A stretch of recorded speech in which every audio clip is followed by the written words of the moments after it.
Obviously, one of the powers of the Speaker is his appointment of leadership posts. In that power, do you plan to work in a bipartisan manner as well? Absolutely.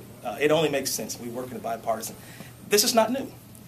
I just went through 3 bills, and I'll repeat them. The scrap metal bill, 64 members of the House signed on. 20 of the 28 Republicans serving signed on.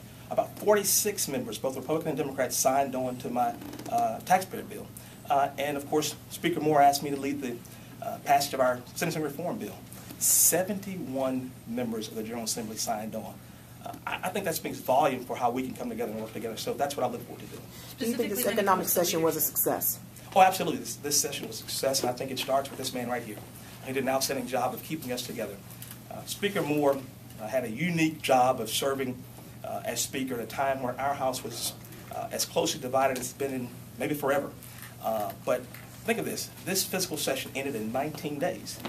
Last year, it ended in 18 days. We had a significantly more number of Democrats in here, and that's because of his leadership. So he did a great job, and I hope that I can build upon the example he set. Do you have a personal position on reducing the state income tax in Arkansas? I know wasn't your speech, but sure. Representative Rice made a pretty good point with Texas and Tennessee having no state income tax. Oklahoma, Missouri, and Louisiana talking about reducing theirs. Sure. I want to take a holistic approach to looking at that.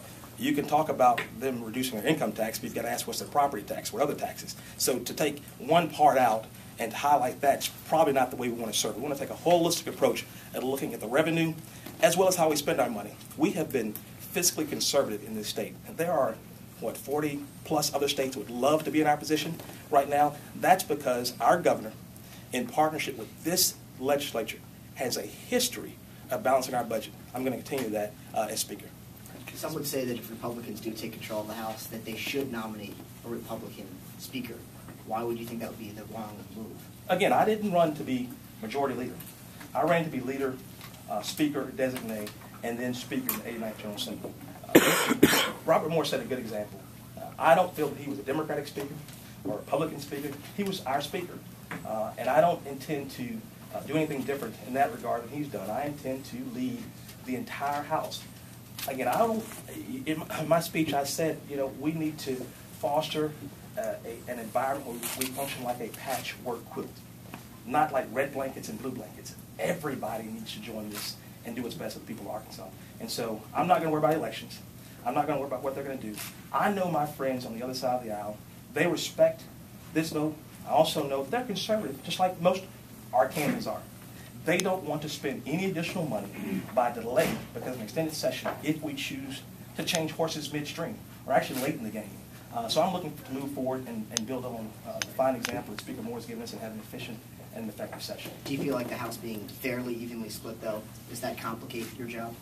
Well, sure. But again, I think we should have strong debate and much discussion. That's when we get good policies.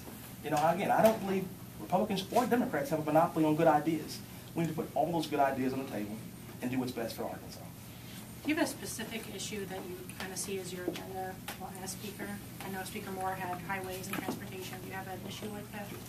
I have a number of issues that I'm passionate about, but I'm going to work with this entire body to formulate our policies as we move forward.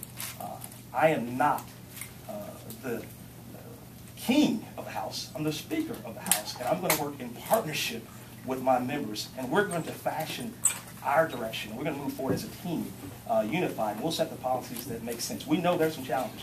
We know we've got to continue to fund education. We've got to make sure that our students have an opportunity for world-class education. We've got to make sure that we take care of our Medicaid problem. That's a serious problem. And we must continue to promote policies and work with this governor that will build Arkansas up by creating economic development and more jobs. We know those are things we're going to work on. Beyond that, we'll see as we talk among ourselves and set our policy in our direction. So you don't have one specific thing that you're hoping to highlight?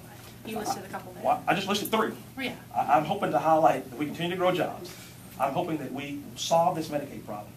And above all, we've got to continue to invest in our students by investing in education. There are 3 points there, Sarah. You want to keep, I don't know how many more you want me to give you. That's 3 good ones, I think. That if we get that done, I think we've had a great session. How you solve the Medicaid funding problem? Obviously, that's going to be a huge issue. Sure, that's a good question. And our Department of Human Services, they're working, and our agencies are working maybe changing the way we provide we pay for our services.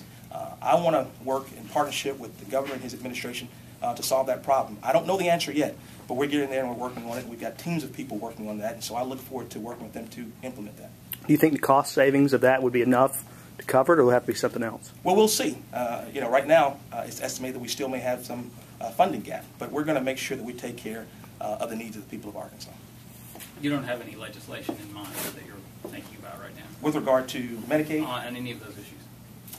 No, I don't have anything specific in mind. We've got some things that we need to continue to do. We've made great strides in education. We're going to continue to do that. I'm proud of where Arkansas is now ranked nationally in education. We've got to keep that going. The Governor's Quick Action Closing Fund has been tremendously successful. We want to make sure that he continues to have those resources to bring jobs.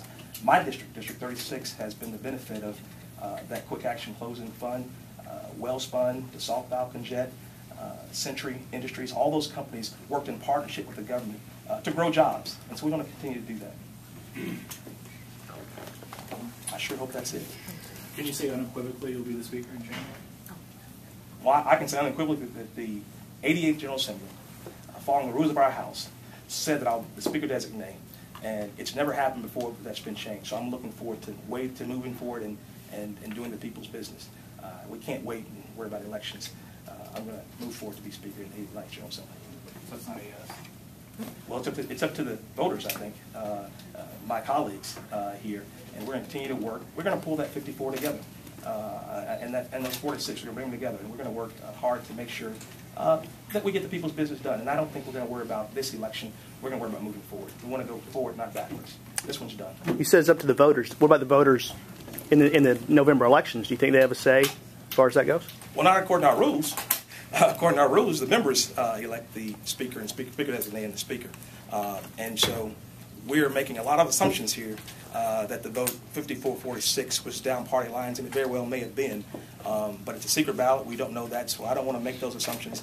I want to be the Speaker of the House, not the majority or minority leader.